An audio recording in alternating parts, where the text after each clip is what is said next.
The first deposit came on a Tuesday. I was on my way to lunch when my phone vibrated in my pocket. Woohoo! You just got paid, my budgeting app gleefully told me. That's odd, I thought. Payday wasn't until Friday. I opened the app to find a deposit of $250. It was from a sender I didn't recognize. AWSTGHY2276. I quickly shot off a text to my husband.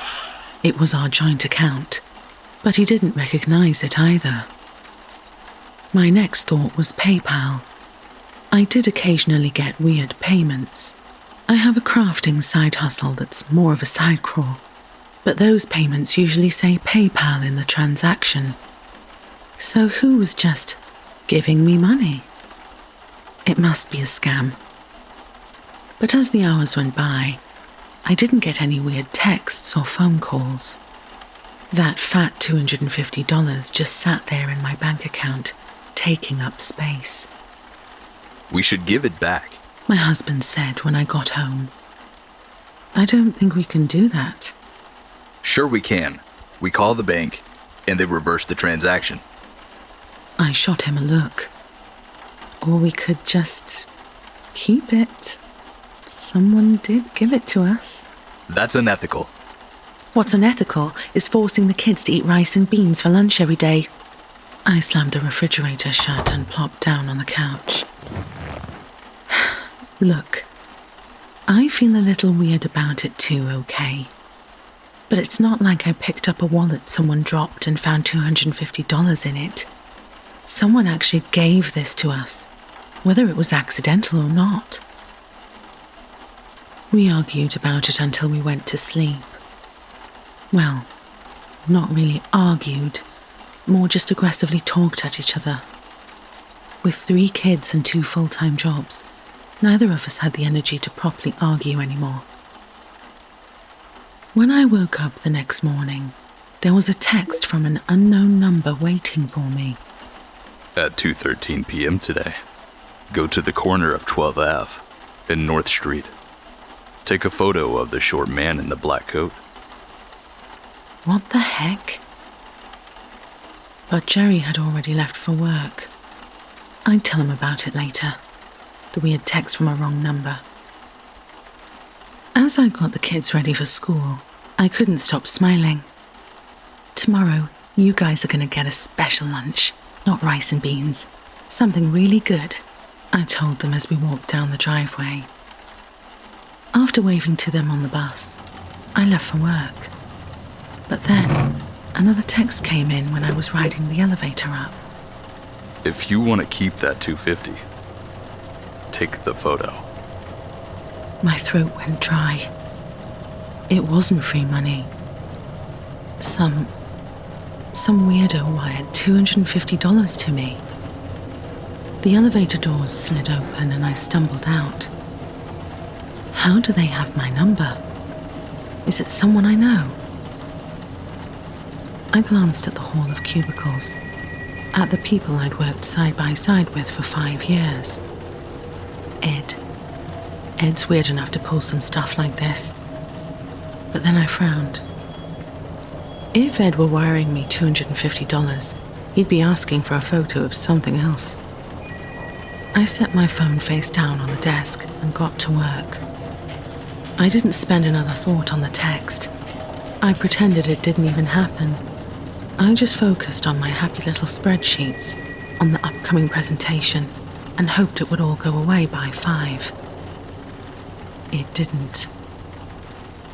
At 2 o'clock sharp, my phone buzzed loudly, and when I pulled up the text, my breath caught in my throat. Why haven't you left yet? I glanced wildly around the office, but nobody was looking at me. I ran over to the window.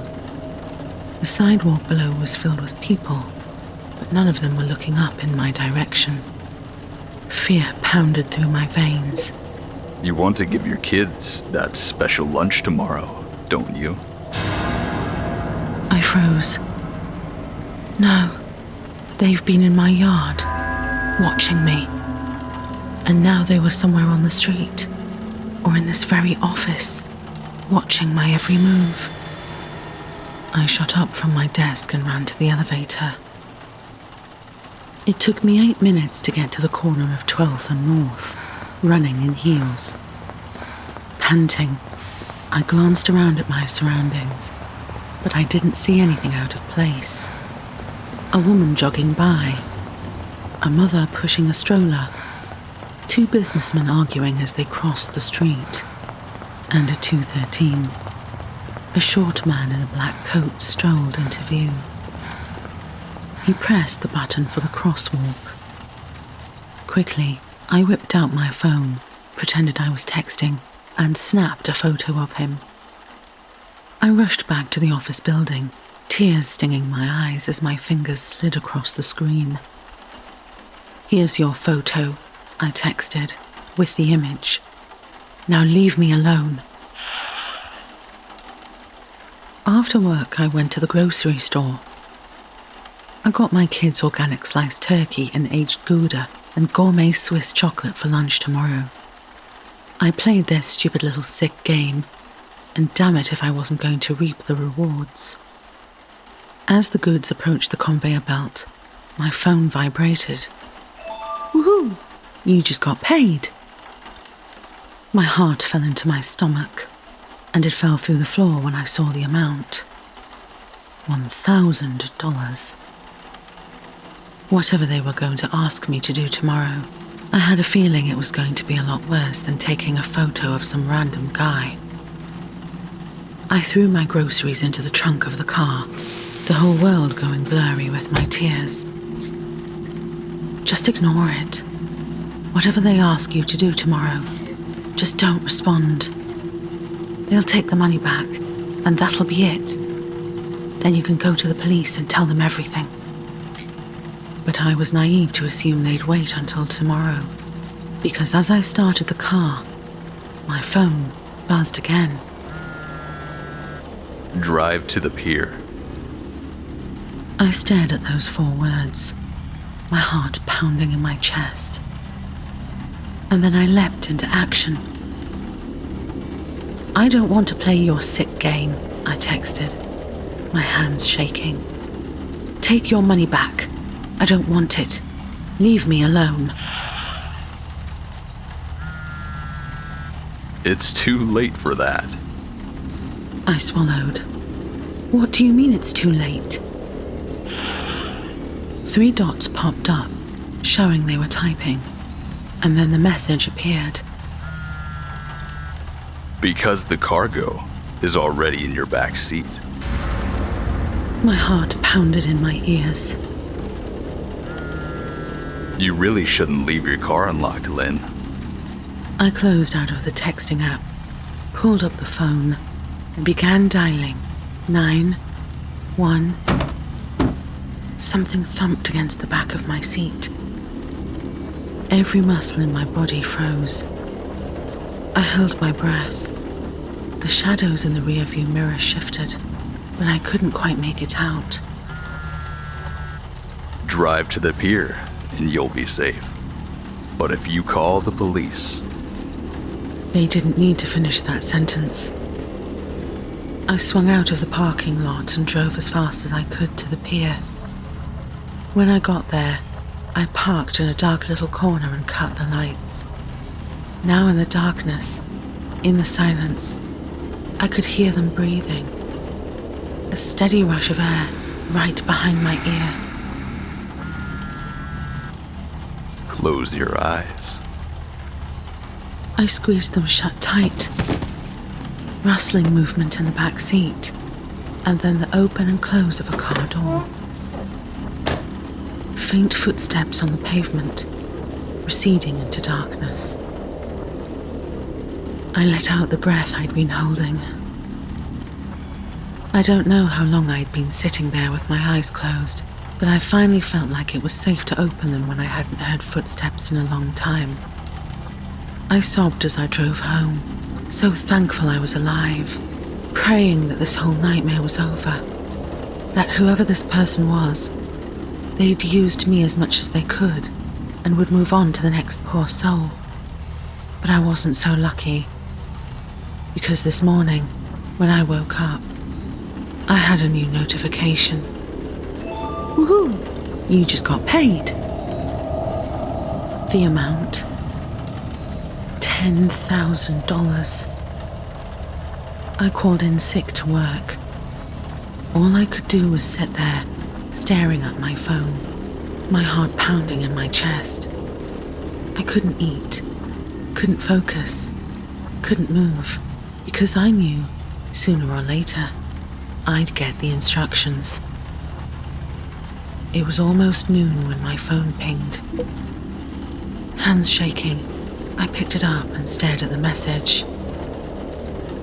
Deliver the package to 12th Maple Avenue. Package? What The doorbell rang, followed by a dull thump on the porch. No. The kitchen swam beneath me. Slowly, I forced myself up. Then I walked to the door and swung it open. At my feet was a brown box. It wasn't that small, about a foot on a side. Heart pounding in my chest, I reached down and picked it up. It was heavier than I expected, but not exceedingly so. Taking deep breaths, I started back inside. I stopped. There was a pool of dark liquid where the box had just been. I lifted the box up and saw, in the center, the cardboard was wet, soggy, stained dark red. I dropped the box and screamed. It made a wet thwack on my front porch. I leapt inside and slammed the door. My phone on the kitchen table. The screen lit up with a message. I slowly walked towards it, the pain building in my chest. Deliver the package, Lynn. I texted back, my fingers flying over the screen. Stop! You're sick! I'm calling the police. The reply came back almost instantly. You'll be dead before you get the chance. I whipped around, and then I saw it. On the other side of the street, a black sedan with dark windows idled by the curb. My throat went dry. If they were holding a gun, they'd have a straight shot at my head. I ran into the living room and ducked behind the couch. No one could possibly see me through any windows. Hands shaking, I raised my thumb over the dial button. We have a second car at JCP Elementary. It's recess. All I have to do is give the word. All the air sucked out of my lungs. I couldn't breathe. Please, I typed back. Please, just leave us alone. The reply popped up. I will, if you deliver the package. This is your final task. I got up, slowly walked into the kitchen. Through the window I could see the brown box, askew on the steps. The wet, darkened stain. And please, don't drop it again. It's fragile. Shaking, I made my way back to the door. I picked up the box. Something thunked against the side as I rotated it in my hands. I swallowed and tried not to imagine what was inside. I stiffly walked to the car, put the box into the passenger seat. Then I got into the driver's seat and stared out of the windshield. I can't do this. But when I glanced in the rearview mirror, I saw the black car idling at the curb, watching me. As I drove, I couldn't stop glancing at the box, at the dark red seeping into the grey cloth of the passenger seat.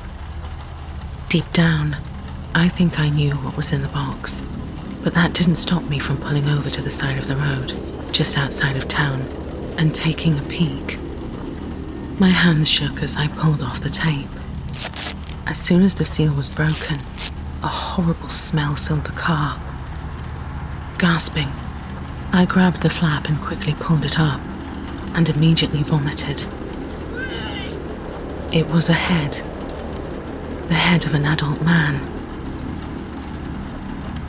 I grabbed the flaps and pushed them shut, grabbed the tape off the floor, and quickly sealed the box again, rolled the windows down to get rid of the smell, gasped in gulps of fresh air, because in the quick flash I'd seen, the face looked familiar. It looked like the man I'd taken a photo of in the black coat. I hit the gas and sped through town until I was turning into Oak Grove, the community of McMansions built several years back. I passed brick archways, white columns, sprawling lawns of green. I frantically looked for the number 12, and then I found it. The house was grand, sitting on top of a hill. White columns stretched up to the sky, and a large window reflected the clear blue sky. I pulled up to the curb and grabbed the box. Then I burst out and ran up to the front door. I could hear the thump, thump, thump of the head rattling inside with each step. A wave of nausea hit me, but I forced myself to concentrate on my steps. Almost there. Almost. As soon as my feet hit the porch, I dropped the box and got the hell out. When I was halfway down the hill, I heard the door creak open behind me, then a pause, and then a woman's scream. I kept running, dove into the car, hit the gas, and peeled down the road. When I was finally back in my house, every door locked and sealed, I sent off a final text. I delivered the box. Our transactions are over. Never contact me again. I stared at the screen, my eyes watering, and then 3 little dots popped up. You weren't supposed to open the box, Lynn. The phone slipped out of my hands, and then I began to sob. My entire body shook as I imagined what horrible things this person would ask me to do next, knowing that I was powerless, that they knew where I lived, where my kids went to school. But it's been a month now, and I haven't heard anything. I have been watching the news though, and last night, they broadcast something that put a dagger in my chest. The police had been working for months on the local man's murder, and while they never traced anything back to me or the person who deposited the money into my account, they finally got a break in the case. They found the murder weapon buried in some muck in the water, next to the pier.